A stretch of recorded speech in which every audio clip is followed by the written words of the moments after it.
ಚಳ್ಳಕೆರೆ ತಾಲೂಕಿನ ಗೌರಸಮುದ್ರ ಸಮೀಪದ ಹೆಸರಾಂತ ಶ್ರೀ ಗೌರಸಮುದ್ರ ಮಾರಮ್ಮ ಜಾತ್ರೆ ನಡೆಯುವ ತುಮ್ಮಲಿನಲ್ಲಿ ಬಹು ವರ್ಷಗಳ ಭಕ್ತರ ಬೇಡಿಕೆಯಂತೆ ಶುದ್ಧ ಕುಡಿಯುವ ನೀರಿನ ಘಟಕ ಸ್ಥಾಪಿಸುವುದಕ್ಕೆ ಸ್ಥಳೀಯರ ಸಂತಸ ವ್ಯಕ್ತಪಡಿಸುತ್ತಾರೆ.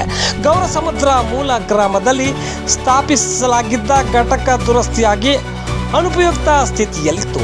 ಇಲಾಖೆಗೆ ಮಾರ್ಗಸೂಚಿಯಂತೆ ಗ್ರಾಮ ಪಂಚಾಯತಿ ಮಾಜಿ ಅಧ್ಯಕ್ಷ ಎಂ ಓಬಣ್ಣ ಅವರು ಭಕ್ತರ ಅನುಕೂಲಕ್ಕೆ ನೆರವಾಗುವ ರೀತಿಯಲ್ಲಿ ಸುಸಜ್ಜಿತ ಕಟ್ಟಡ ಮಾಡಿ ಪರಿಕರಗಳನ್ನು ಸ್ಥಳಾಂತರ ಮಾಡಿ ಕುಡಿಯುವ ನೀರಿನ ಅನುಕೂಲ ಮಾಡಿದ್ದಾರೆ.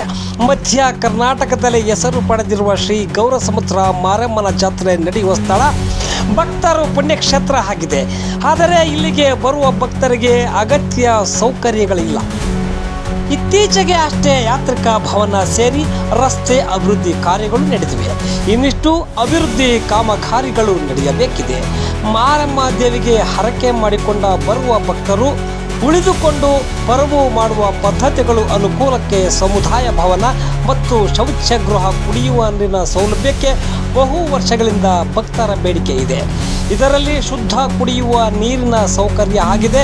ಗ್ರಾಮೀಣ ಕುಡಿಯುವ ನೀರಿನ ಸರಬರಾಜು ಇಲಾಖೆ ಅವಕಾಶದಲ್ಲಿ ಘಟಕವನ್ನು ಸ್ಥಳಾಂತರ ಮಾಡಿರುವುದು ಸರಿಯಾಗಿ ತಿಳಿದುಕೊಳ್ಳದವರು ಅಪಪ್ರಚಾರ ಮಾಡುತ್ತಿದ್ದಾರೆ.